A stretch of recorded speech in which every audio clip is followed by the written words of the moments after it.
On se barre. On se barre. On se barre.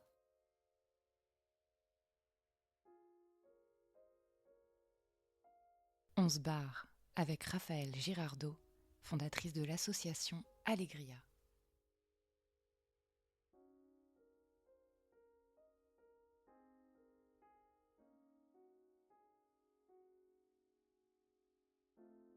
Bonjour. Aujourd'hui, on va s'intéresser à la thématique de l'après. On a beau s'être barré, ok, mais après, on est comme marqué au fer rouge. On a mal à l'âme, on a mal dans le corps. On a des douleurs qui nous clouent au lit, des douleurs qu'on ne comprend pas. On peut avoir des règles qui deviennent hémorragiques. Nos émotions sont bloquées et j'en passe. On ne vit plus.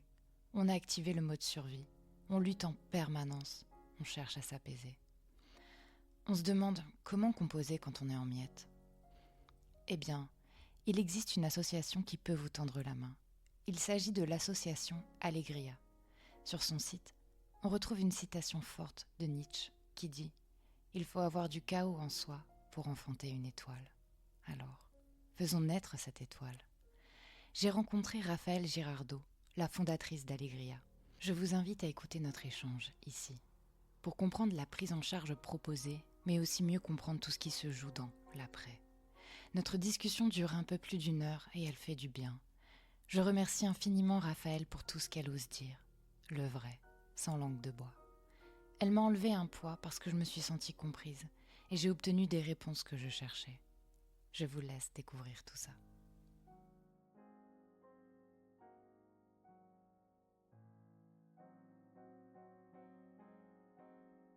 Tu es la fondatrice d'Allegria.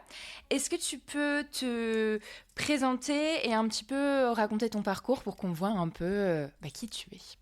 Je m'appelle Raphaëlle, j'ai fondé Allegria il y a 6 ans et à la base, je suis thérapeute en médecine douce.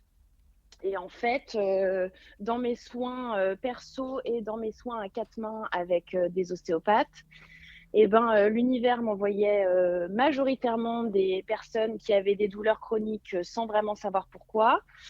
Et au fur et à mesure des consultations, il s'avère qu'à chaque fois, il y avait une histoire de trauma derrière, soit connue, soit oubliée. Et plus les mois ont passé, plus je me posais des questions sur vraiment le lien du corps dans les conséquences vraiment post-violence. Et de là est née l'idée de monter, au départ, c'était vraiment une petite structure de mise en lien du corps. Et en fait, de fil en aiguille, je me suis aperçue qu'il n'y avait pas vraiment d'endroit pluridisciplinaire qui mettait en lien le psychique, l'émotionnel et le physique. Donc, je me suis formée auprès de professionnels de tous bords différents, mais vraiment en lien avec le psychotrauma.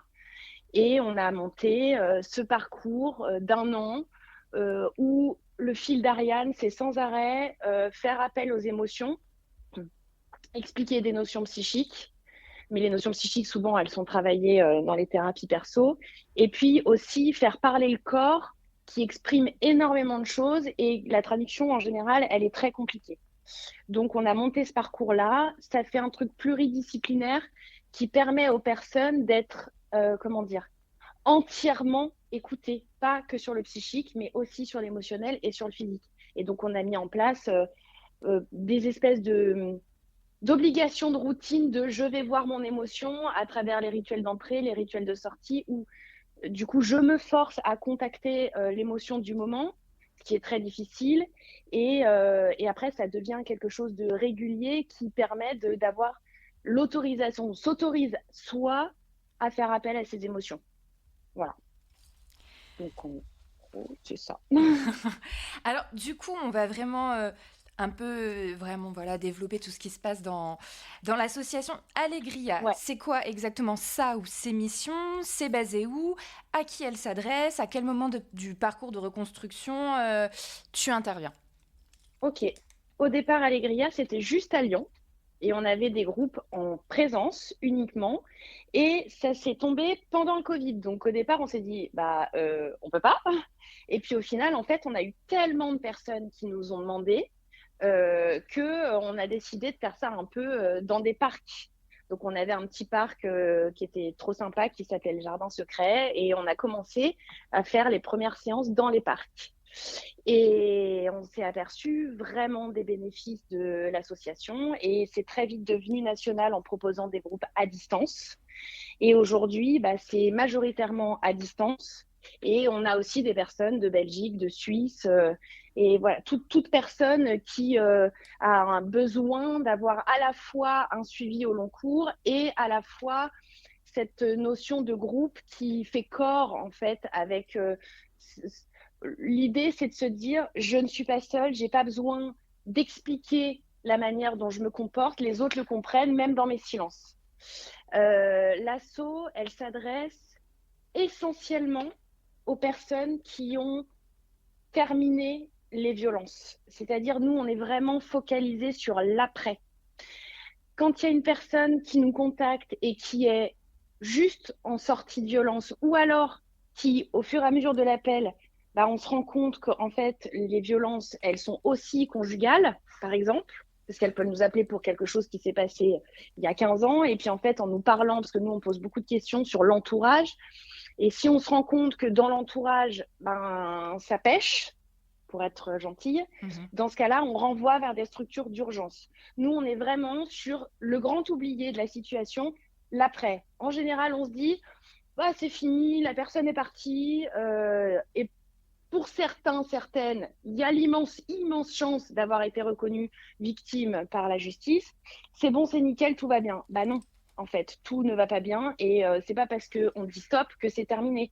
Il y a une deuxième vie qui commence et c'est pas forcément la plus agréable. Donc du coup, on est vraiment sur cet après en permanence et on s'adresse à toute personne majeure qui a été victime. Donc, nous, on ne met pas un carcan sur les hommes et un carcan sur les femmes. On a toute personne majeure, on accueille tout le monde. Et on est content, si on peut dire content, parce qu'on a de plus en plus d'hommes qui nous recontactent. Il y en avait eu au départ de l'assaut. Après, ça a été un gros vide. Et puis là, il y a des personnes qui reviennent, des hommes qui reviennent et qui, petit à petit, assument leur vécu et donc assument leur place de victime. Donc c'est intéressant et donc on propose des groupes soit mixtes, soit non mixtes et ça c'est pareil, c'est sur la volonté exclusive des personnes qui nous contactent. Voilà. Du coup, quand tu dis victime, ça peut être victime de violence conjugale, ça peut être victime d'inceste, du coup violence sexuelle, c'est tout type de victime ou c'est plus tourné sur une problématique en particulier? Au tout départ, c'était vraiment focalisé violence sexuelle. Sauf que quand on connaît le sujet des violences, la majorité des violences sexuelles s'accompagnent de violences psychologiques, de violences économiques, de violences physiques autres que sexuelles. Et donc, en fait, on a élargi le champ d'action. On a beaucoup de personnes qui nous contactent pour des violences conjugales à la base sans nommer du tout les violences sexuelles. Et au fur et à mesure de l'appel découverte, on se rend compte que oui, il y a vraiment de la violence sexuelle aussi. Et donc, c'est là qu'on va aller travailler sur le sujet. Donc, au départ, c'est vraiment violence sexuelle, mais de toute façon, les violences sexuelles, elles s'accompagnent tout le temps d'autres formes de violence. Donc, on aborde dans le parcours toutes les formes de violence, mais on ne les aborde pas cash, en fait. On va les aborder par des biais différents, par des pas de côté. Résultat, les personnes, elles en prennent conscience différemment que si on leur disait « Ah non, mais là, tu es victime de violence économique ». Parce que c'est très difficile à assumer. Donc, en fait, il faut qu'elles l'intègrent émotionnellement pour qu'ensuite, elles puissent l'accepter et en sortir. Donc, aujourd'hui, l'asso, elle est vraiment dans la base, c'est la violence sexuelle, mais on est vraiment sur toutes les formes de violence. Et effectivement, on travaille aussi avec des personnes victimes d'inceste. Il y en a une majorité, effectivement, victimes d'inceste, mais très souvent, ces personnes victimes d'inceste, elles ont été plusieurs fois personnes victimes par la suite. Donc, de toute façon, on travaille le sujet à la fois de l'enfance, à la fois de l'âge adulte et du cercle vicieux qui se remet en place en permanence de la violence. Oui, parce que finalement, tant qu'on finalement, tant qu'on n'a pas regardé ses vérités et son parcours, on peut avoir malheureusement tendance à rester dans ce fameux statut de victime, en fait, et aborder toutes les relations pas avec le bon prisme, en Ouais. fait, finalement. Alors, ça, c'est ce que nous, on se dit dans l'univers pro et accompagnement. C'est évidemment pas ce qu'on dit cash aux personnes parce que sinon, il y a une espèce de culpabilité qui se met et qui dit, mais en gros, vous me dites que c'est moi qui retourne. En réalité, c'est pas ça. C'est que, pour être clair, ce qu'on leur explique, c'est que quand elles vivent des violences, les personnes, il y a un truc qui se joue dans le cerveau qui fait que, nous on appelle ça la mémoire sur le qui-vive, qui fait que en fait on apprend ou on réapprend la vie dans la violence. Donc en fait la zone de confort des personnes victimes devient la violence. Donc ça peut être la violence psychologique, la violence physique, etc. Et donc pour ces personnes-là, euh, tant qu'elles n'ont pas compris ce qui se joue à l'intérieur de leur cerveau et qu'elles font travailler inconsciemment la mémoire sur le qui-vive en permanence parce que c'est ce qu'elles connaissent, elles vont attirer, c'est pas elles vont vers, c'est elles vont attirer des personnes prédatrices. Et donc, effectivement, je n'ai pratiquement aucun exemple de personnes qui nous contactent pour des traumas enfants qui n'a pas vécu des traumas par la suite, soit dans le cadre du boulot, soit dans le cadre d'une relation conjugale, soit même dans le cadre parfois de familiaux où il y a un truc qui pète derrière hyper fort, et mais parce que en fait, c'est comme si on se permettait avec ces personnes tout et n'importe quoi. Donc, effectivement, il y a cette notion de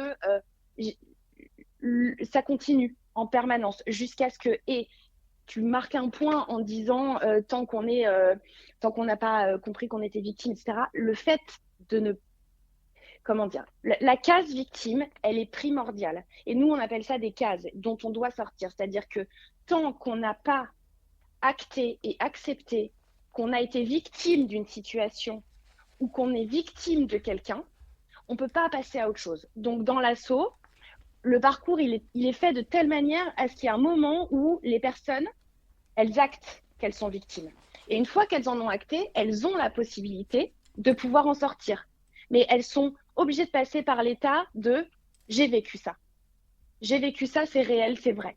Je suis légitime en tant que victime. Et une fois que je suis légitime en tant que victime, je suis légitime pour en sortir. » Tu me fais penser à une phrase que j'ai lue il n'y a pas longtemps sur la reconstruction.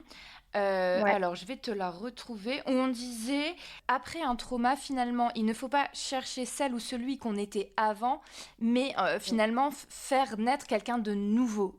On va devenir une nouvelle personne et il faut accepter de devenir cette nouvelle personne. T'en penses quoi? Alors, je ne l'ai pas de côté, je l'ai fait régulièrement. Par exemple, sur déjà les il faut. Les personnes victimes, elles sont bourrées d'injonctions en permanence, d'injonctions sociétales sur la manière dont elles doivent se comporter ou pas se comporter, ce qu'elles doivent accepter, pas accepter, le fait qu'elles étaient parties, donc maintenant c'est fini. Donc il y a beaucoup de il faut. Nous, on se bat beaucoup contre le il faut, justement. On les laisse libres vraiment tout le temps. Alors, avec parfois des guidances, mais on les laisse relativement libres. En revanche, guérir, c'est n'importe quoi. On ne guérit pas des violences sexuelles, physiques, psychologiques. On n'en guérit pas. On vit avec. Et ça, c'est hyper important de dire la vérité parce que, en l'occurrence, il y a plein de personnes qui vont se dire « Ouais, je vais faire une thérapie géniale, du coup, je vais guérir, j'aurai plus aucun symptôme, c'est fini. » Bah non, en fait, ça marche pas comme ça du tout. On ne guérit pas des violences. On finit par accepter ce qu'il s'est passé. Il restera des cicatrices. Et la rémission, c'est ça. C'est accepter qu'il reste des cicatrices et que donc on est conscient de ça. Et donc on sait qu'on ne va pas aller vers telle situation. On va ne plus jamais écouter cette musique. Et c'est OK de plus l'écouter, cette musique. Et en fait, c'est un moyen de se foutre la paix aussi parce que cette injonction à guérir des violences, elle est mortelle. Elle est mortelle. Et en l'occurrence, promettre quelque chose comme ça, c'est tout aussi violent que de vivre les violences. Parce que si la personne n'arrive pas à guérir selon le mode établi qu'on voit à la télé ou dans certains bouquins, eh ben, elle se considère totalement illégitime, totalement hors de la société et elle s'en sortira pas en fait. Donc, nous, c'est l'une des premières phrases qu'on dit. On ne guérit pas des violences. Et en l'occurrence, je suis pas tout à fait d'accord avec cette phrase de, en gros, il faut devenir une nouvelle personne. Mhm. Bah non. Ça aussi, ça fait partie de la rémission quand la personne accepte que ce qu'elle a vécu, ça fait partie d'elle. D'elle ou il, hein. Quand je dis elle, c'est la personne. Voilà. C'est pas beau, c'est pas agréable. Mais si je me mens à moi-même en me disant que je suis une nouvelle personne, je bloque toute une partie de ma vie et qui m'a aussi construite d'une certaine manière où je me suis mise en danger derrière, où j'ai eu des énormes difficultés à dormir, où j'ai eu des douleurs chroniques, où tout ça, mais où aussi j'ai eu suffisamment de ressources et de force pour m'en sortir. Et du coup, on oublie très vite que si on se dit qu'on est une nouvelle personne, on oublie aussi la puissance infinie et les ressources infinies qu'on a en soi qui nous ont permis de rester debout, de se maintenir même quand ça va pas du tout, et aujourd'hui d'arriver à mettre deux pieds sur son chemin et de se dire bah aujourd'hui je prends telle décision. Et la décision, ça peut être bah ça fait 3 semaines que j'ai très envie d'une glace, mais en fait ça me fait très peur de sortir. Bah aujourd'hui je vais sortir, je vais aller m'acheter une glace. Mais ça, c'est une énorme victoire. Et en fait, elle serait diminuée, cette victoire-là, si on disait, bah, hop là, table rase, on oublie, c'est fini. Bah non, non. Les personnes, elles ont besoin d'être fières d'elles, elles ont besoin de s'offrir de la douceur, elles ont besoin de s'offrir de la congratulation.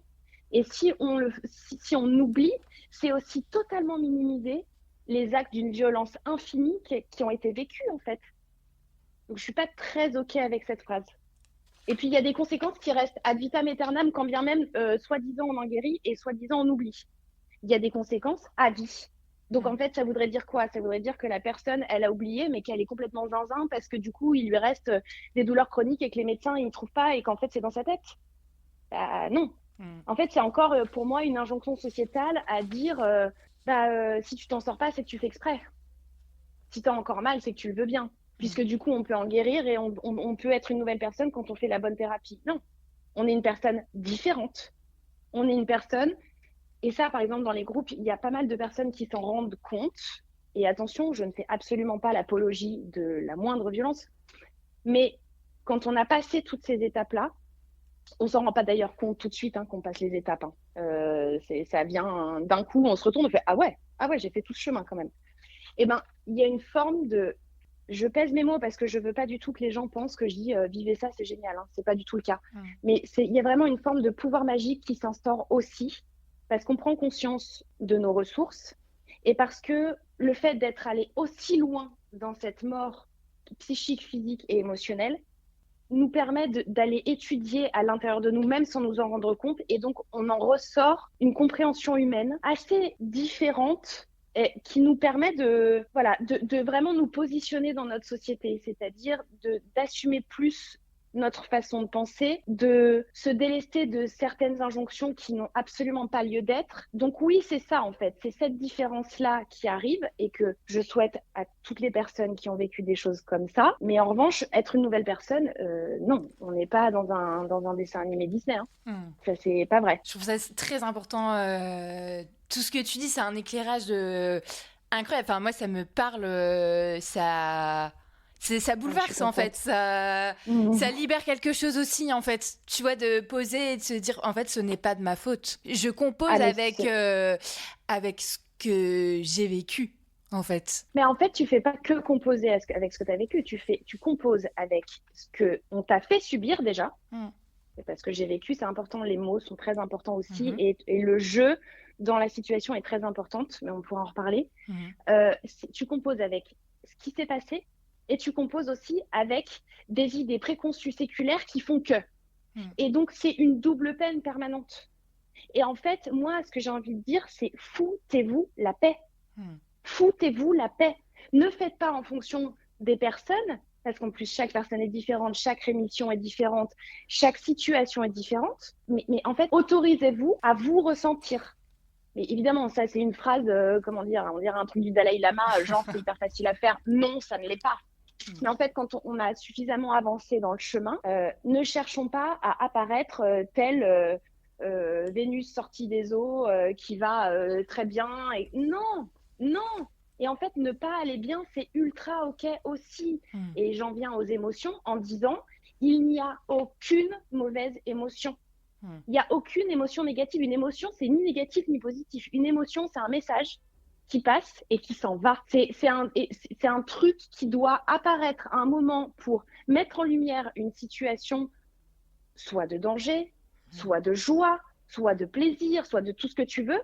Mais ça passe, en fait. Et donc, en l'occurrence, le fait de se foutre la paix, c'est de dire, OK, là, ça fait 15 jours que je vois tout de manière sombre, je suis nulle, incapable de quoi, j'ai peur de tout, etc. Et puis les gens, ils vont lutter, lutter, lutter, mais non, mais je comprends pas pourquoi je suis comme ça, pourquoi je suis comme ça. En fait, si juste on se disait, OK, je suis comme ça, mais je cherche pas à savoir pourquoi, mais ça part tout seul, Hmm.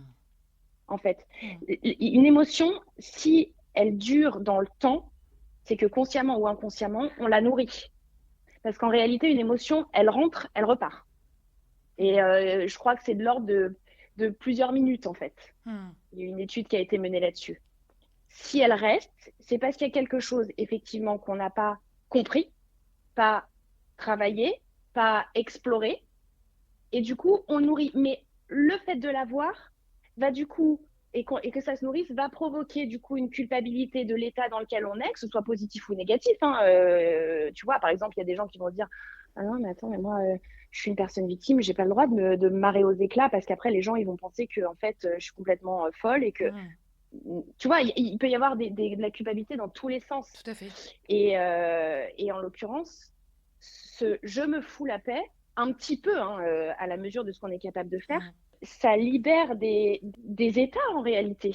Et les émotions, c'est compliqué aussi de les écouter et comprendre finalement. Mais là, c'est quelle émotion que je ressens. Enfin, il y a un moment donné, Ouais. on peut aussi être amené à les bloquer, ces émotions. Et en fait, on ne sait pas trop si... Voilà, c'est ce qu'on ressent presque... moi, je parle pour moi. Voilà, la Mm. colère, on l'identifie bien. La tristesse, il n'y a pas de problème. Mais parfois, les joies sont pas... si Mm. intenses que ça, on va avoir un besoin d'intensité en fait aussi pour Mm. essayer de ressentir. Ouais, alors, et je mets un petit bémol sur la colère, on la ressent bien. La plupart du temps, les personnes, elles font vraiment pas la différence entre la colère et la rage. Ouais. Et donc, du Mm. coup, la colère, c'est vraiment l'émotion et la rage, c'est l'expression de cette colère. Mhm. Et en l'occurrence, les personnes, elles sont en colère, mais elles n'arrivent pas à l'exprimer. Donc, du coup, elles n'arrivent pas à l'évacuer. Moi, je leur dis toujours, les gars, vous êtes en colère. C'est super. Maintenant, si vous voulez la faire sortir, vous allez dans une furie room et vous pétez toutes les assiettes. En gros, l'émotion, au départ, pour la tenir, en fait, moi, j'incite beaucoup à la matérialiser. Tu vois, par exemple, cette histoire de Fury Room, je trouve que c'est une invention de malade mental. C'est Mm. génial. Ok, j'ai une colère, je vais péter toutes les assiettes. J'ai une forêt, je vais aller gueuler. Donc, je matérialise ma colère. Je vais aller faire, je sais pas moi, un lancer de hache ou des trucs, en fait, où je m'autorise à sortir cette colère. Mm. Et effectivement, c'est extrêmement difficile d'avoir accès aux émotions parce que c'est la première chose qu'on bloque. Quand on vit un trauma, c'est la première chose qu'on bloque et qu'on s'interdit parce que si on ressent, on meurt.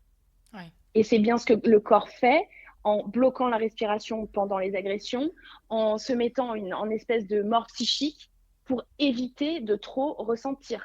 Et en l'occurrence, le corps humain, c'est une machine absolument extraordinaire qui, par principe, fera toujours de son mieux pour que ce soit le moins violent possible. Toujours. Donc, quand il se met en mode off pendant les agressions et les moments qui suivent, il te protège, ce corps. Mais il te protège au sens physique et émotionnel. Et résultat, il te protège tellement bien que derrière, bah, tu as du mal à retrouver et ton corps et à retrouver tes émotions. Et ça, par exemple, dans l'assaut, on le fait vraiment. C'est ce que je t'ai dit tout à l'heure Mhm. au niveau du rituel d'entrée et de sortie. On fait appel aux émotions à chaque fois. Donc, on leur pose la question bateau de comment te sens-tu à l'instant T. Ben, qu'est-ce que c'est dur à répondre comme question. C'est hyper dur. Donc, on passe par le fait de faire une sorte de météo. Donc, les gens vont dire c'est un soleil, là, il y a de la tempête, là, c'est un peu venteux, voilà. Mm. Et puis, au bout d'un moment, ça change. Et on leur dit pas justifier votre émotion. On leur dit juste tu te sens là. Et nous, la seule réponse qu'on apporte, c'est OK, merci, note-le dans ton carnet. C'est tout. On la valide pas ou on l'invalide pas. Mm. Elle est là, point. Et après, on met en place un autre truc à partir de la deuxième séance, c'est le fait de focaliser sur une émotion ou sur un sentiment qu'on a eu pendant le mois qui s'est écoulé entre nos deux rencontres. C'est très dur aussi, ça veut dire repartir en arrière, faire lever une émotion plus qu'une autre. Donc au départ, on les aide, on leur dit, voilà, est-ce que vous avez vu un film qui vous a plus ému qu'un autre? Ou est-ce qu'il y a un événement dans votre vie, même minime, qui a été plus impactant? Donc elle cherche, donc elle trouve des trucs qui, bon, voilà. Et puis au fur et à mesure de la séance, il y en a une qui nous dit, oui, du coup, quand j'ai quitté mon mec il y a 3 semaines, et là, je les arrête, et je leur dis, bah, ça, c'est pas un événement impactant par hasard? Ah, bah oui, oui, peut-être. J'ai dit, donc ça a provoqué des émotions quand même.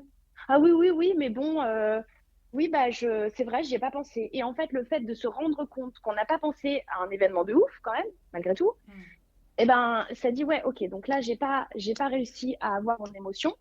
Ça fait une espèce de prise de conscience dans le cerveau et petit à petit, on s'y réautorise à parler de ses émotions, à les invoquer d'une certaine manière et à les exprimer. Mais effectivement, ça se fait pas comme ça. Et pour ça, il faut valider le fait d'avoir droit de ressentir. C'est pour ça que nous, on travaille en permanence sur le psychique, le physique et l'émotionnel. Parce que c'est un espace où elles ont le droit, les personnes, de ressentir. C'est pas qu'une analyse psychique de comment je me sens, la sidération, tout ça, c'est évidemment primordial. Mais c'est pas que ça. Et en l'occurrence, quand elles arrivent à se focaliser sur ce qu'elles ressentent, sans forcément l'expliquer, ben, ça fait vachement bouger de choses parce que ça permet de faire de la place pour autre chose. Tu vois, c'est un peu comme si tu avais un oignon et tu retires les couches petit à petit. Et ce rituel-là et cet appel aux émotions, ça participe énormément à retirer des petites couches d'oignon. C'est comme, par exemple, le fait qu'on dise, à partir de la deuxième séance, c'est vous qui choisissez la date de votre prochaine rencontre. On ne le fait pas parce qu'on veut ne pas se responsabiliser, ça n'a rien à voir. On le fait parce qu'on veut que les personnes s'autorisent à prendre des décisions pour elles et s'autorisent à se responsabiliser sur quelque chose qu'elles ont choisi. Tu vois? Et ça aussi, c'est impactant parce que du coup, elles deviennent ou redeviennent maîtresses de leur agenda. C'est plus le trauma qui gère l'agenda, c'est elles.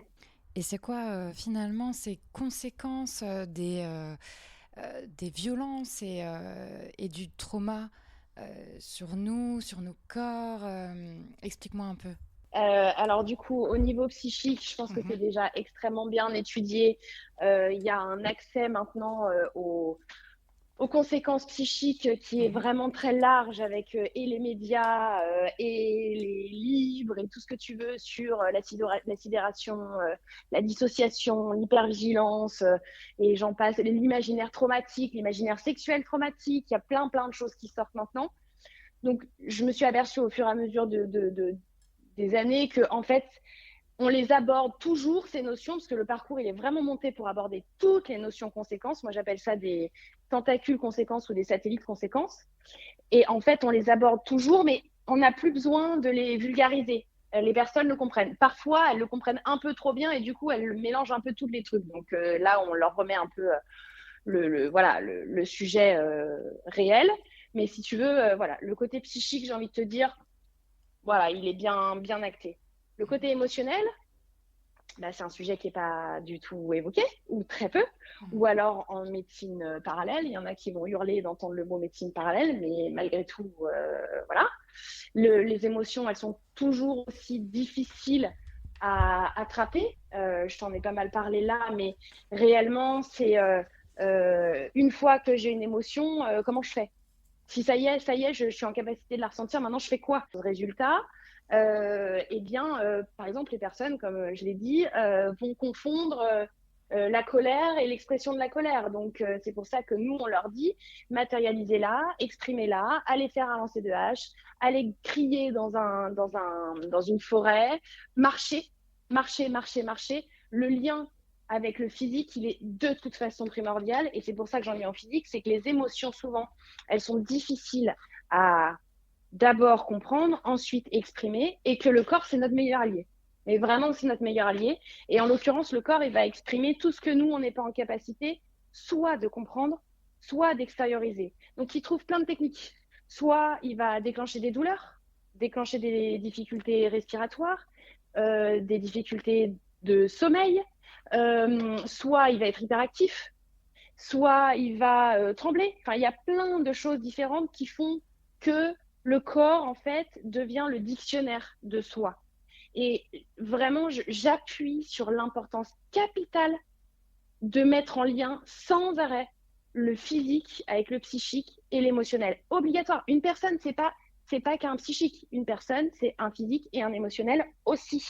Et si on veut que la personne se réautorise à être une personne et plus quelque chose qui a subi, eh ben, en fait, on lui doit la dignité de la prendre en entier et pas que sur un pan. Sinon, encore une fois, ça met dans une case, ça sectorise et du coup, c'est pas possible. J'ai vu il y a pas très longtemps un reportage sur une seule unité en France qui fait le lien entre des traumas vécus, alors pas forcément que sur les violences sexuelles ou violences physiques, mais des traumas, et des douleurs chroniques qui sont là même depuis 30 ans. Et donc, en fait, ils sont une équipe pluridisciplinaire. Il y a des médecins, il y a des addictologues, il y a des psychologues, des psychiatres, des personnes qui font de l'homéopathie, de la sophrologie, etc. Et donc, c'est une grosse équipe qui fait ça et qui reçoit des personnes qui arrivent parce que ça fait 25 ans qu'elles ont mal aux pieds, mais qu'elles ont passé 12 IRM et 18 scanners et qu'elles ont vu 56 professionnels et que tout le monde leur a dit bah, vous avez rien. En fait, j'ai pas rien parce que j'ai mal. Du coup, le fait d'aller dans une unité comme ça valide la douleur, ça valide le fait qu'on te croit, on sait que ce que tu dis est vrai, et maintenant, on va aller chercher pourquoi. Et souvent, le fait d'aller chercher pourquoi, ça lève la douleur. Et pour les gens, c'est une libération extraordinaire parce que ça fait 25 ans qu'elles ont mal à ce pied, et puis pouf, d'un coup, il n'y a plus rien. Donc leur vie reprend, en fait. Et tout ça sont des conséquences sourdes qu'on ne veut pas voir ou qu'on voit à très petite échelle. Encore une fois, hein, une seule unité en France, ça fait quand même mal en 2025. Il devrait y en avoir dans tous les hôpitaux. Et comme on ne les voit pas, la personne continue à se sentir illégitime, continue à culpabiliser de ne pas aller mieux, continue à se dire qu'elle est zinzin. Et ça participe à la violence. C'est une autre forme de violence. On parle des violences vécues, mais les violences dans l'après, elles sont extraordinairement violentes pour faire un doublon. Tu as effectivement la violence économique parce que c'est très difficile d'avoir un accès aux soins, ça coûte une fortune. Effectivement, il peut y avoir une ALD, mais il faut remplir un certain nombre de catégories et la plupart du temps, voilà, les violences, c'est pas toutes les mêmes, hein, donc on remplit pas forcément les cases. Déjà, encore une fois, ce sont des cases. Ça m'énerve parce que ce sont des êtres humains, donc c'est pas possible. Donc l'accès aux soins, l'accès à la justice est très compliqué au niveau financier. L'accès à la justice en tant que tel est très compliqué parce que malheureusement, il y a quand même encore beaucoup de personnes qui sont pas formées au psychotrauma et au trauma silencieux de l'après et de pourquoi vous réveillez, enfin ça fait 15 ans. Alors en fait, c'est qu'en fait, vous voulez exister. J'en ai encore beaucoup, hein, des trucs comme ça. Hein. Donc ça, c'est très compliqué. Et puis, il y a la violence médicale aussi. Vraiment, où en fait, on n'écoute pas la personne. Mais s'il y a bien quelqu'un qui est expert, c'est soi-même. Donc si quelqu'un vient en disant, ça fait 20 ans que j'ai mal aux pieds, ça fait 20 ans, j'ai fait tous les examens, je ne comprends pas. Eh bien, peut-être avoir le réflexe d'aller voir ailleurs que dans le physique. Et ça, mais c'est vital en fait, c'est vital. Et on peut, et c'est ce qu'on se disait en off, pourquoi est-ce que quand on décèle une maladie auto-immune à quelqu'un ou qu'on lui décèle, je sais pas, une maladie neurodégénérative, voilà, je te donne des exemples, ou même un cancer, on va dire à la personne, essayez de ne pas avoir de difficultés dans votre quotidien, essayez de rester en paix, ne vous stressez pas. Donc, en fait, à partir du moment où ta maladie est décelée, on fait le lien avec le psycho et l'émotionnel. Pourquoi on ne le fait pas avant, en fait? Pourquoi est-ce qu'on n'essaye pas de chercher avant, quand on trouve zéro solution, sur ce côté-là?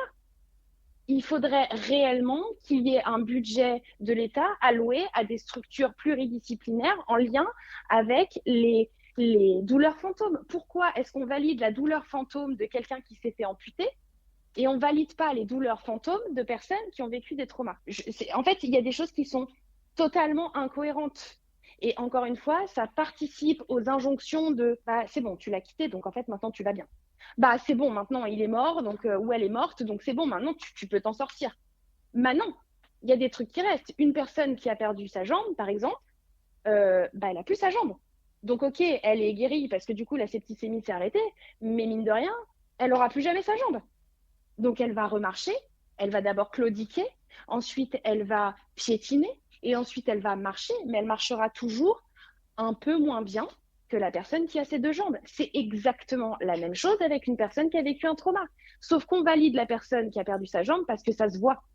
Mm. La personne qui a eu des traumas, ça va meuf, ça fait 15 ans quoi. Passe à autre chose. Mais non, c'est impossible de passer à autre chose. Mm. Impossible.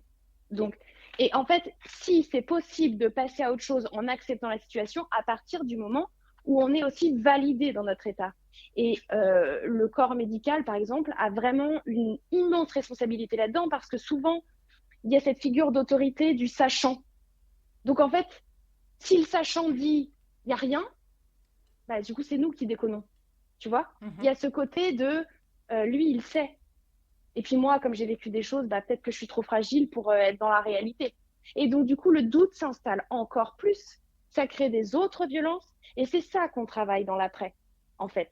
Toutes ces choses auxquelles on ne pense pas.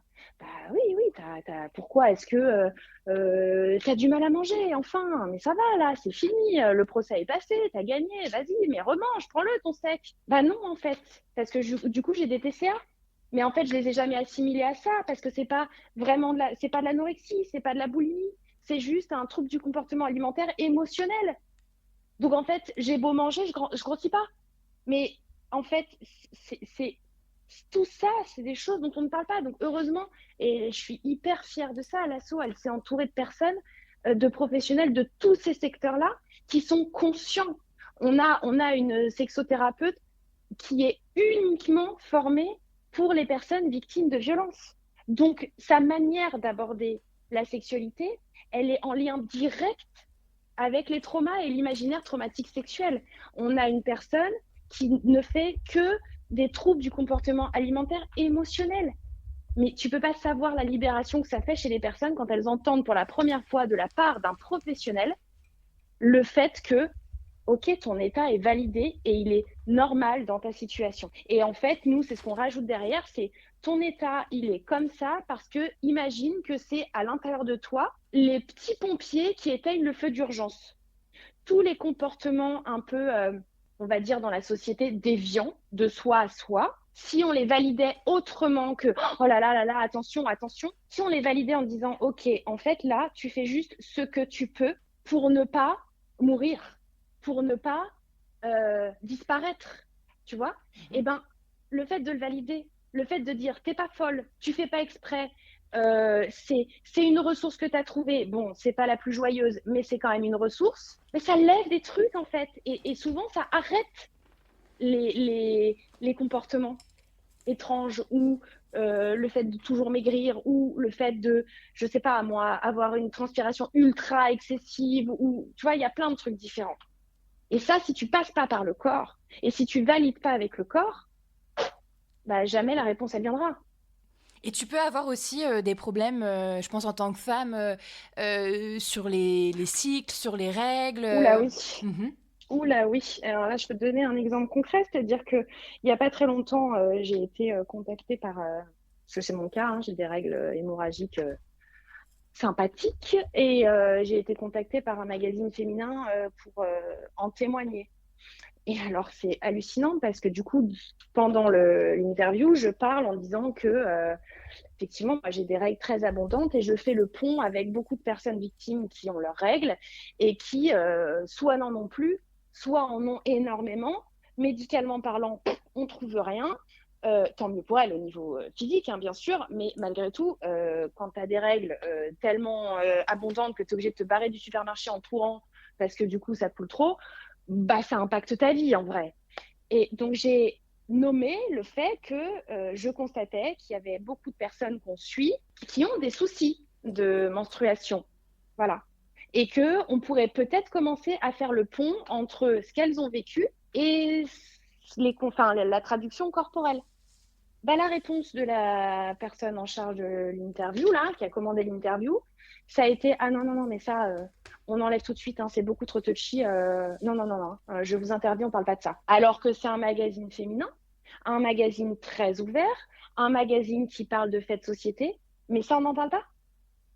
Donc pour moi, ça a été une traduction, mais sèche de la réalité et des injonctions à ne pas tout dire pour ne surtout pas, comment dire, je sais même pas si c'est choquer l'assistance ou faire prendre conscience à l'assistance. Et ça participe du coup à ce déni de violence qui fait perdurer la personne victime dans un état où elle est légitime sans être légitime, et puis en même temps l'agresseur ou l'agresseuse, et ben en fait ils ont fait ça comme ça parce que si et parce que ça participe à tous ces débats sur le consentement, ça participe à tous ces débats sur le contrôle coercitif. En fait, le fait de ne pas dire ou d'interdire de dire sur des choses qui sont banales, je veux dire, la majorité des femmes ont leurs règles en fait. Donc en fait, je vois pas pourquoi on pourrait pas aborder aussi ce sujet-là. Mais si on l'aborde, ça dérange.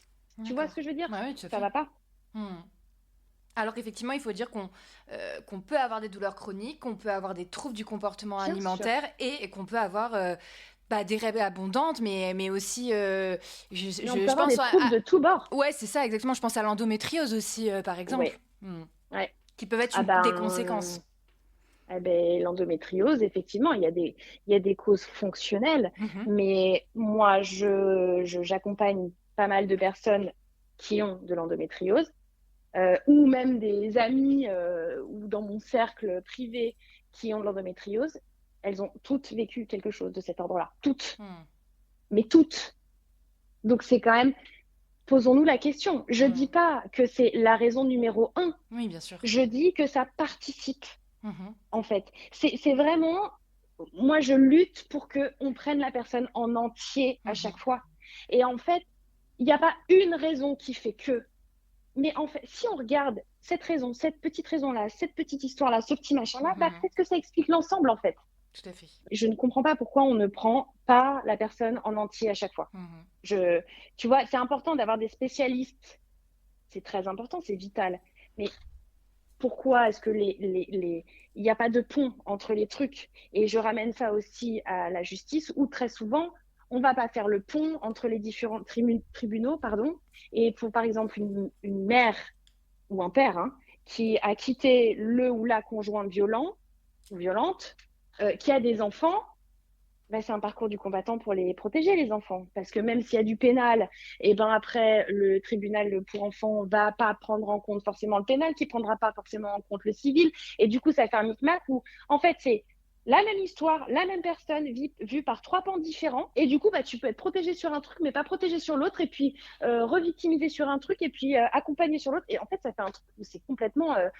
t'es complètement bipolaire, en fait. Et du coup, je pense aussi que on peut, j'ai entendu aussi qu'on peut avoir tendance aussi à se pousser hors de ses limites, justement, quand on n'a pas tout saisi, voire carrément se mettre en danger, et finalement qu'on peut se pousser même à la dissociation pour plus avoir mal. Est-ce que tu peux m'en dire 2-3 mots? Plus ressentir. Ouais, c'est ça. Pour plus ressentir. Alors, il y a 2 choses dans ton truc. Alors, il y a les cas extrêmes de troubles de l'identité, où effectivement, il y a une dissociation telle qu'il y a cette fameuse, ce fameux syndrome qu'on voit de plus en plus de personnes qui ont plusieurs personnalités en eux. Ça, c'est vraiment la plupart du temps dû à un trauma. Et puis, ça peut être dû aussi à des choses beaucoup plus, encore plus hard, qui s'appelle la programmation des enfants. Ça, c'est un truc, voilà, bien violent, programmation des enfants fait par des adultes pour des réseaux et pour, programmés à faire. Voilà. Donc, il y a ça. Mais il y a aussi le fait, quand on n'en est pas à un TDI, de effectivement aller au-delà de ses limites, ou alors tout simplement de ne pas connaître ses limites ou de ne jamais s'autoriser à ses limites, soit parce que dans le schéma, on a appris que en fait, on n'avait pas l'autorisation sur nous-mêmes, ce qui est souvent le cas, voilà. Soit parce que c'est cette fameuse mémoire sur le qui-vive, c'est comme ça qu'on l'appelle nous, qui rentre en jeu. Et je rappelle ce que je t'ai dit tout à l'heure, cette idée que ma zone de confort, c'est le danger. Parce que c'est ce que je connais, c'est ce que j'ai appris. Donc, je me mets en danger parce que non pas ça m'empêche de ressentir, mais c'est parce que je me sens vivante à ce moment-là. Oui, parce que c'est ce que je connais, ouais. Voilà, c'est ce que je connais, donc en fait, ça me rassure tout en me Oui. mettant en danger. En gros, c'est ça que ça veut dire. Et tu vois, par exemple, la deuxième séance Allegria, elle est uniquement sur les limites et l'apprentissage du non NON. Et les exercices sont ultra basiques. Mais si on ne fait pas ça, on ne peut pas continuer le parcours. Parce qu'il faut que les personnes soient conscientes qu'elles peuvent délimiter leur zone de sécurité, tu vois, et qu'elles peuvent le faire en fonction d'elles-mêmes. Et la majorité des personnes, quand on leur dit, voilà, vous écrivez le mot limite, 2 points, et mettez tout ce qui vient. Les personnes ne mettent que les limites par rapport aux autres. Elles ne mettent jamais les limites par rapport à soi. Elles n'en sont pas capables parce qu'elles ne s'y autorisent pas, parce qu'elles n'ont jamais eu le droit, parce que limite, c'est un truc qu'elles ne comprennent pas du coup. Pour elles, limite égale danger, tu vois, alors qu'en fait, c'est l'inverse. Donc, en gros, c'est réapprendre dans l'autre sens et pour les rassurer beaucoup, et c'est réel, et ça c'est vraiment psychiquement prouvé, le cerveau est plastique, c'est-à-dire qu'il peut apprendre dans un sens, mais il peut aussi réapprendre dans un autre sens. Donc en fait, rien n'est acquis et définitif. Ça peut évoluer, et c'est en ça que le parcours est cool, parce que le fait de le faire en groupe, ça fait comprendre que ah ouais, je suis vraiment pas la seule, je suis vraiment pas le seul. Ça fait une prise de conscience. Et puis, ça se donne des petits exemples et des petites techniques. Et après, voilà, les limites, au fur et à mesure, ben, ça y va, quoi. Puis alors après, tu vois, il y a des personnes pour qui les limites, elles sont tellement instaurées que toi, quand toi, présidente de l'asso, tu leur dis, écoutez, voilà, je suis en train de former des personnes bénévoles. Est-ce que c'est possible qu'il y ait quelqu'un qui vienne en observation? Le non, il est catégorique, ferme, et il n'y a pas de justification. Donc, nous, en interne, c'est nul parce que du coup, voilà, ça nous oblige à nous réorganiser. Mais pour les personnes, c'est génialissime parce qu'elles posent le nom. Et si elles arrivent à le poser dans un cercle comme ça, déjà, plusieurs fois, après, c'est plus facile de l'appréhender dans la vie du quotidien. Et on leur dit aussi, est-ce que vous avez déjà réussi à dire non sans vous justifier? Bah, posons-nous tous la question. Est-ce qu'on a déjà appris à dire non sans se justifier? Déjà, apprendre à dire non, c'est compliqué. Dire non, c'est encore plus compliqué. Mais apprendre à le faire sans se justifier, juste parce que c'est pas OK avec nous, bah, c'est dur. Et ça vient aussi de ces traditions permanentes qu'on a, de quand on est petit, qu'on a été victime de violence ou pas, et l'enfant, il dit pas non, il obéit. Puis s'il dit non, on va dire que c'est un enfant compliqué. Tu vois, c'est les fameux trucs aux États-Unis là où on dit les terrible 2 ou terrible 3, l'enfant terrible à 2 ou 3 ans qui dit non tout le temps. En fait, il dit non parce qu'il commence à se séparer de ce lien, comment dire, fusionnel avec le parent, et il commence à créer sa propre identité. Mais si à chaque fois que l'enfant dit non, on lui dit ah là, ça c'est pas possible, hein. Tu obéis et tu fais. Tu vas dire bonjour et tu fais un bisou. Alors que l'enfant n'a pas envie, bah du coup, on lui fait comprendre que sa limite n'est pas du tout acceptable, et donc du coup, ça saute, tu vois. Et tout ça, ça s'apprend dans la toute petite enfance entre 0 et 3 ans. Et je suis pas en train de dire qu'il faut dire open bar, allons-y. Non, pas du tout. Bien sûr. Mais autoriser l'enfant à s'exprimer, un enfant, il sait très bien ce qu'il aime ou ce qu'il n'aime pas. Alors, ça reste restreint, mais il a quand même, au fur et à mesure, conscience de bah non, vraiment, j'aime pas du tout les haricots, quoi. Et en fait, c'est vraiment un exemple bateau, mais ce que je te dis, c'est le fait de rester dans l'éducation, et je prône pas ni l'éducation positive, ni l'éducation ghetto-souris, tout ce qu'on entend, je suis pas là-dedans. Je suis juste dans l'idée de dire, il y a des apprentissages qui sont vitaux dès la petite enfance, et que l'apprentissage des limites de soi et l'apprentissage du non fait partie, à mon sens, d'une construction saine pour un adulte derrière. Et ça, c'est trauma ou pas trauma, violence ou pas violence. Hein. Oui, non, mais je suis tout à fait d'accord. Enfin, et puis, quand toi, tu sais poser un non, tu l'acceptes aussi des autres. C'est ça. Mais souvent, tu l'acceptes vachement plus des autres. Hein. Bah oui. Et les autres, si tu veux, c'est oui, bah du coup, finalement, il a annulé au dernier moment, mais je comprends, il a eu une grosse journée et tout ça. Ok. Et donc, si toi, tu fais la même chose, oh bah non, je vais quand même pas lui faire ça, le pauvre, il a tout préparé. Tu vois, Ouais, c'est comme ça, en fait, que les personnes, elles pensent. Tout à fait. C'est vrai. Alors qu'elles devraient se dire, bah, si moi, j'accepte ça. Parce qu'en fait, il y a aussi l'idée de si d'un coup, je me dis à dire non, on va plus m'aimer, ou alors on va me dire que j'ai changé, parce que faut bien considérer que ton entourage, c'est le miroir de ce que toi tu autorises. Donc si tu as toujours inconsciemment autorisé à ce qu'on te dise bah c'est comme ça et pas autrement, et que d'un coup tu commences à dire bah finalement je suis pas d'accord, les gens vont dire ah là là, qu'est-ce que t'as fait, qu'est-ce qui se passe, tu nous fais une crise, t'es ci, t'es ça. Et en fait, on valide jamais cet effort surhumain que tu fais pour apprendre à dire non ou à poser ta limite. Donc, il y a cette peur de plus être validé par son entourage, tu vois. Exactement. Et puis, il y a cette peur de, du coup, commencer à se prioriser. Et du coup, forcément, ça va faire bouger ta vie si tu te priorises. Et ça fait très peur. Comment ça se passe concrètement l'accompagnement? Tu me disais que c'était sur un an, il y a des groupes. Est-ce que c'est tout Ouais. type de victimes qui sont dans des groupes ou il y a des groupes spécifiques? Parle-moi un petit peu de comment ça se passe, quelles sont les clés qui sont données. Ouais. Dis-moi. Première réponse, il n'y a pas de groupe spécifique. La seule Mm, chose qui est spécifique, c'est groupe mixte ou non mixte en mm. termes de genre. C'est tout.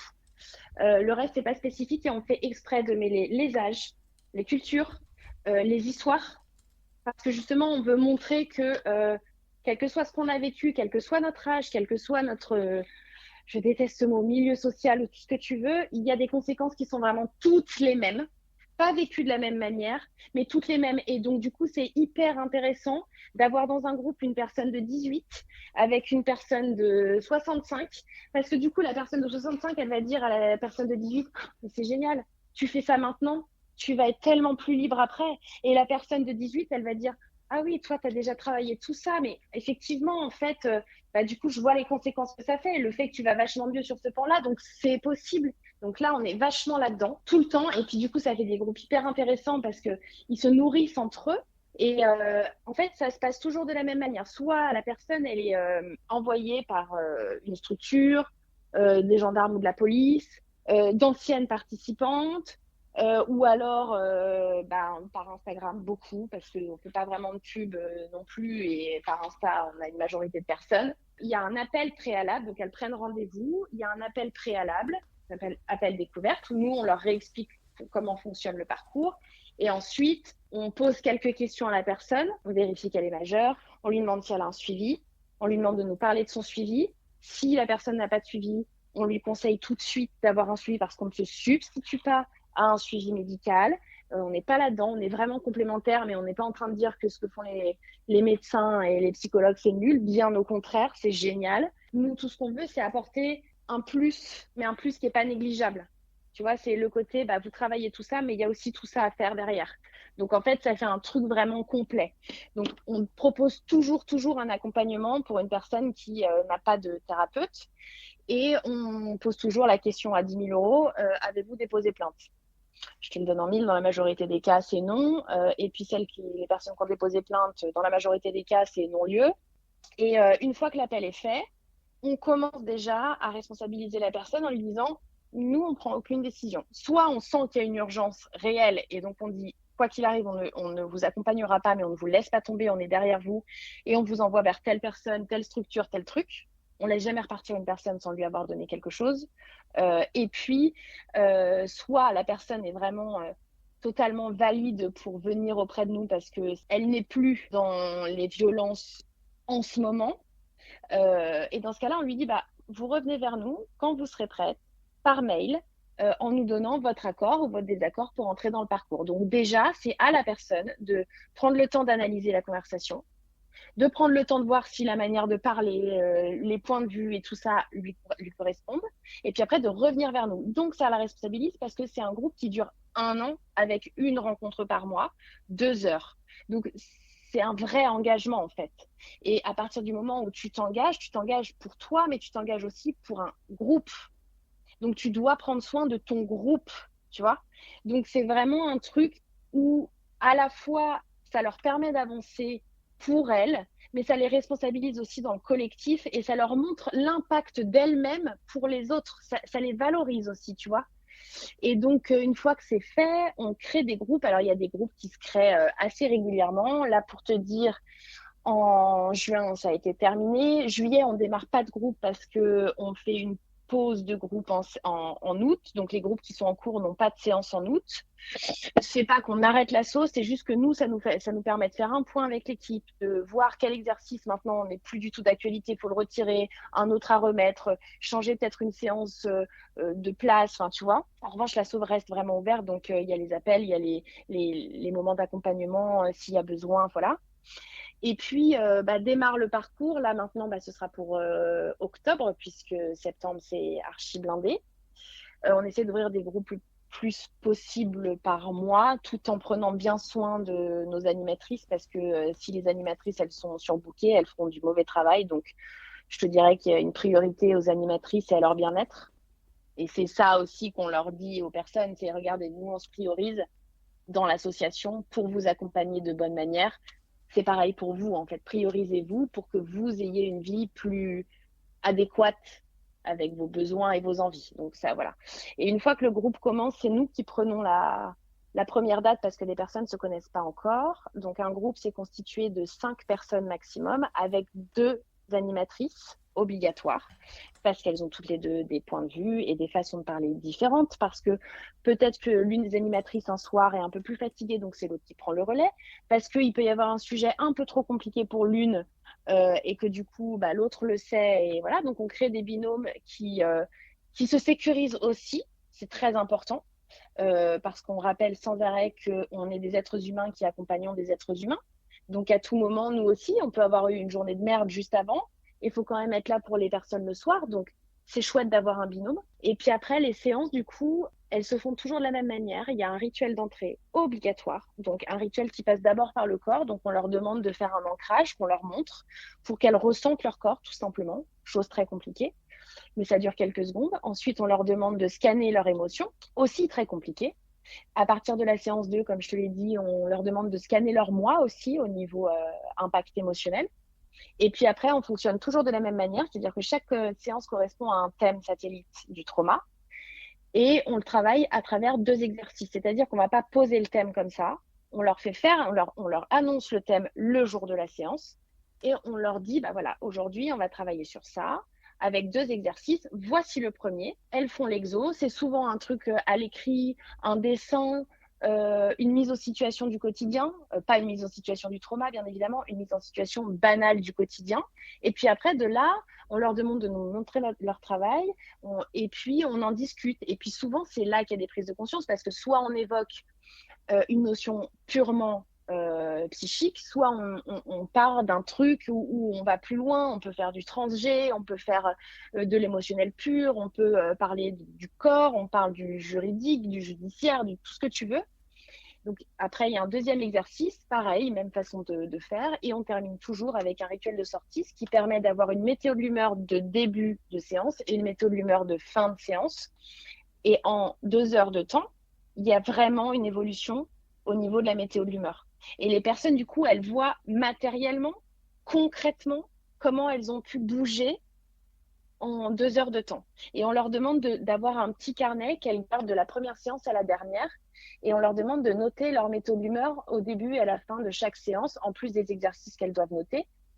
Et du coup, en fait, elles se font un scan sur l'année après. Parce qu'il y a un exercice de fin, je ne vais pas tout révéler, mais il y a un exercice de fin qui reprend un peu tout.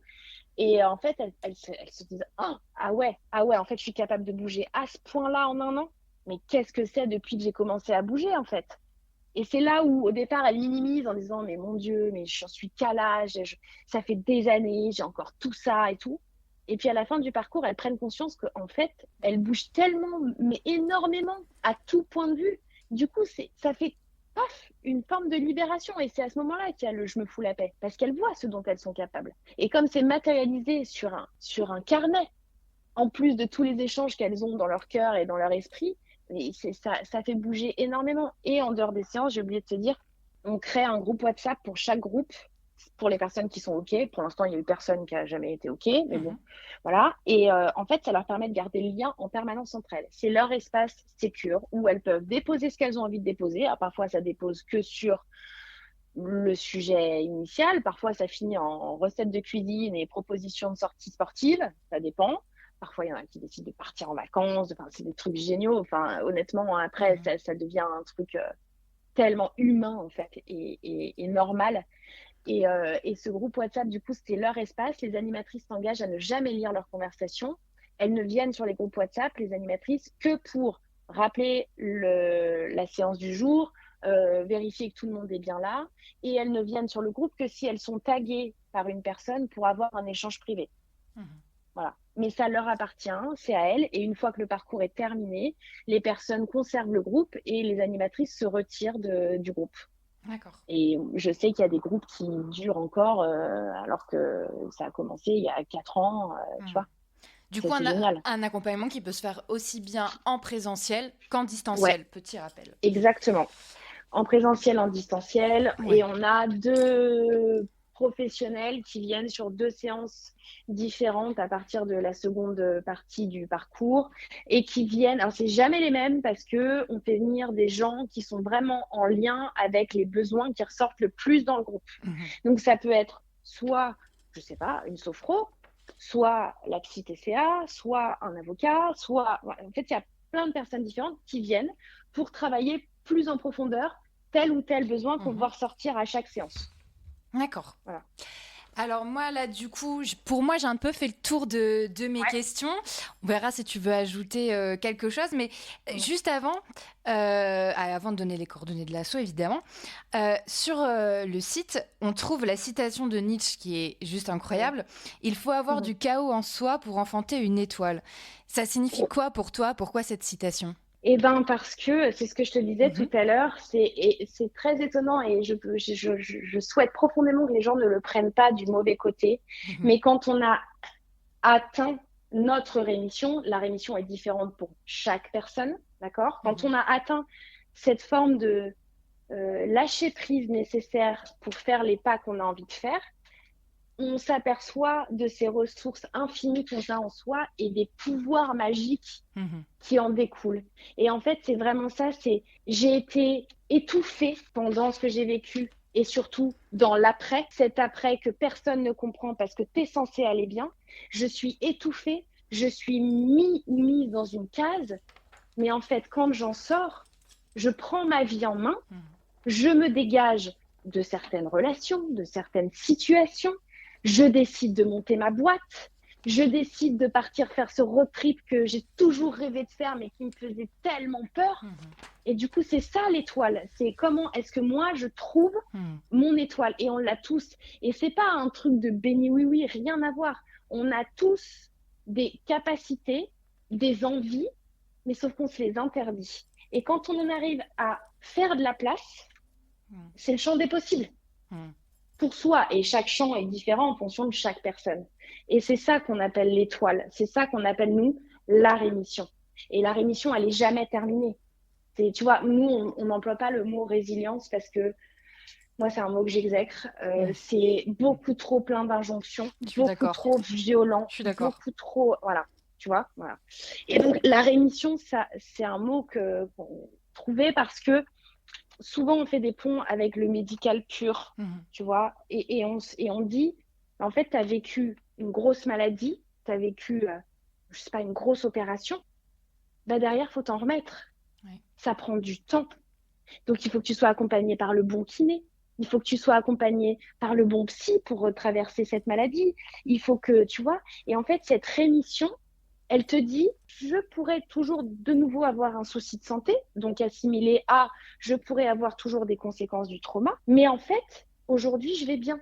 Donc, je sais que, comme j'ai eu un gros souci de santé cardiaque, je dois me mettre à faire de la marche à pied. Voilà. Parce que c'est important pour mon cœur.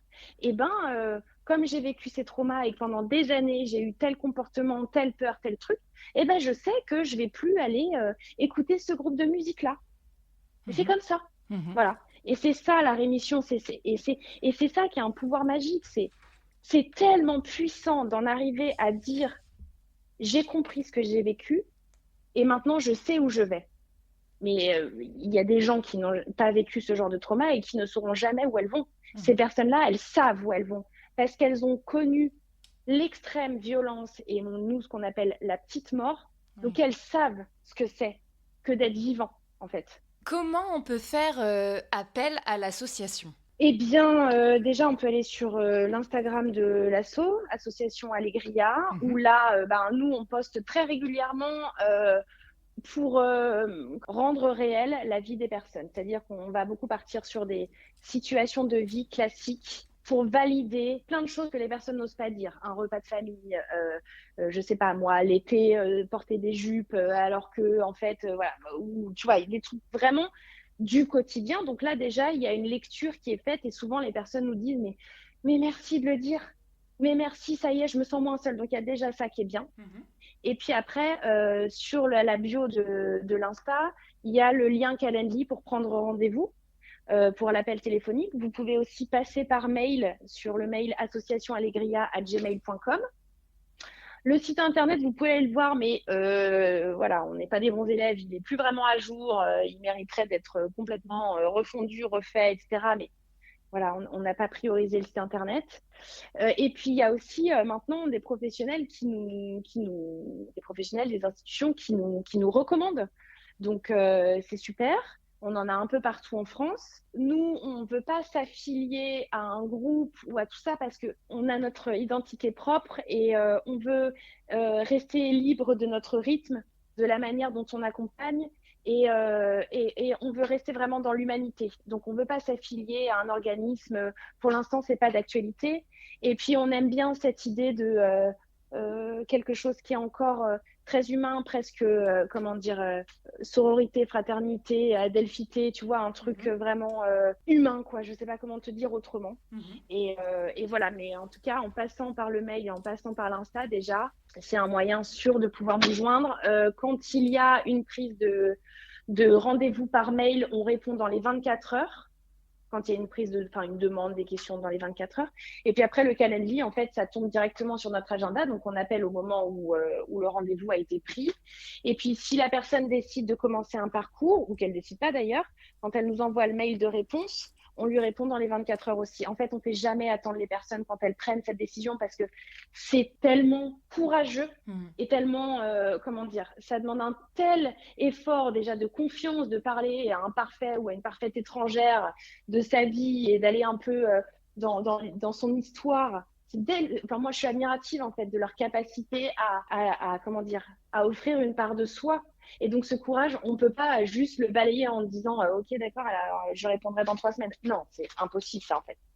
Et quand généralement il y a du temps d'attente entre maintenant malheureusement il y a du temps d'attente, mais quand il y a du temps d'attente entre le premier appel et le démarrage d'un parcours, on dit toujours vous pouvez nous recontacter à tout moment si vous avez besoin d'un second échange, si vous avez besoin d'une prise de rendez-vous avec un pro, n'importe quoi, n'hésitez pas. C'est pas parce que vous n'avez pas commencé le parcours ou c'est pas parce que finalement vous ne faites pas le parcours que vous êtes seul en fait. On peut être auprès de vous de manière un peu différente. Voilà.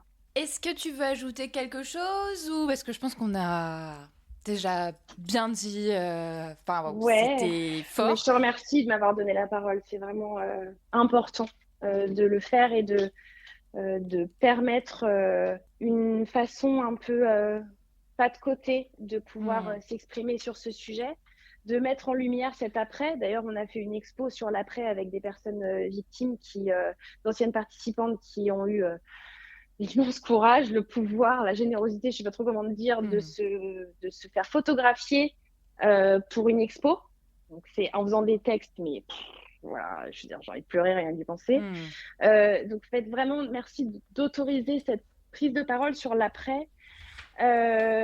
Si je peux ajouter quelque chose, en fait, je ne sais pas ce que je pourrais vraiment ajouter à part apprenons à faire ce pas de côté et apprenons à désapprendre tout ce qu'on a déjà acquis. Il n'y a jamais rien d'acquis, en fait. Et il est grand temps de pouvoir regarder et plus voir ces personnes et en entier et de les écouter et pas juste de les entendre, en fait. Qui ont vécu des choses qu'elles n'ont jamais voulu, jamais demandé, même quand ça recommence derrière. Et en fait, on ne peut pas les diminuer pour ce qu'on leur a imposé. Et redonnons-leur juste leur humanité. Je veux dire, elles ne sont pas victimes, point, barricadées sur leur tête, donc comportement de victime, c'est comme ça et pas autrement. Non, ce sont des êtres humains. Voilà. Et puis, autre chose aussi que j'aimerais vraiment ajouter, c'est le vocabulaire. Je vous en supplie, toutes les personnes qui ont une voix, arrêtez d'employer des mots qui, de toute façon, minimisent. Genre, machine a été abusée par. Mais au secours, on abuse du chocolat. On abuse de quelque chose dont on a l'autorisation. On n'abuse pas d'un enfant. On n'abuse pas d'un adulte. On violente. On viole. On maltraite. Mais on n'abuse pas. Et puis, arrêtez de dire, je sais pas moi, Micheline, s'est fait abuser. Non, Micheline, elle a rien fait. Ça peut pas être le protagoniste, en fait. C'est Roberto, je sais pas quoi, n'importe qui, peu importe le prénom. Désolée pour les Roberto et Micheline. Mais c'est Roberto qui a fait l'action. Ouais. Donc, en fait, ça, c'est hyper important. Et ça fait partie aussi de la reconstruction. C'est, on leur demande de réapprendre à dire ce qui s'est passé. Pas dans le détail, on s'en fout, ça ne nous concerne pas. Mais quand elles disent, j'ai été abusée, erreur. J'ai été agressée, erreur. C'est, il m'a fait subir. Et du coup, dans le cerveau, ça fait aussi un clic en disant, ah oui, mais c'est pas je, c'est il. C'est lui, c'est elle, c'est pas moi. Et ça aussi, ça remet la place dans son histoire. Et dernière chose, et après, je te promets, j'arrête. Mais ben voilà, c'est aussi, c'est pareil, je ne veux pas que ce soit pris de manière étrange. Réhumanisons aussi l'auteur ou l'autrice des faits. C'est hyper important. Parce que tant que la société et les personnes victimes ressentent l'auteur ou l'autrice comme une espèce d'entité nébuleuse qui plane au-dessus de la tête, qui du coup est un grand méchant, enfin tu vois, un truc de dessin animé, ben, il n'est pas palpable, il n'est pas attrapable, il ne peut pas se confronter, tu vois ce que je veux dire. À partir du moment où on remet la personne, l'auteur ou l'autrice, à son rang d'être humain, il a autant de droits et de devoirs que les autres personnes, en fait. Alors, ça pourrait partir dans un délire, encore une fois, béni oui, mais non. C'est vraiment important de rappeler aux personnes victimes et à toute personne dans la société qu'un auteur ou une autrice, c'est un être humain, donc il n'est pas inarrêtable. Et c'est pas une espèce de monstre qu'on voit dans les films. Non, c'est n'importe qui. C'est n'importe qui. Il n'y a pas de caste sociale, il n'y a pas de métier, il n'y a pas de rien. Il n'y a pas de religion ou de nationalité, s'il vous plaît. Ça n'a rien à voir avec ça. S'il vous plaît, que certaines personnes écoutent ça parce que ça n'a rien à voir. C'est vraiment juste une personne lambda. Donc, c'est hyper important de le comprendre pour permettre, mais majoritairement aux personnes victimes, de reprendre leur place dans leur histoire et de plus être inconsciemment manipulées par une espèce d'esprit qui plane au-dessus de la tête. Et c'est tellement impactant qu'il y a des personnes, après une séance justement sur ça, on dit, bah ok, maintenant, voilà, j'ai décidé, je vais aller parler à mon père, à mon géniteur, à mon oncle, à je sais pas qui. Mais, et du coup, on leur dit, t'es sûr? Et en fait, mais c'est tellement puissant. Et après, les personnes, elles sont, ou alors elles ont envie d'écrire une lettre, ou alors il y a un truc qui se passe. Et à ce moment-là, elles ont un gain de puissance et un gain de je suis importante, je suis important, qui ne repart plus derrière. Ça n'empêche pas la peur, ça n'empêche pas le trauma, ça remet juste la personne dans sa place, dans son histoire.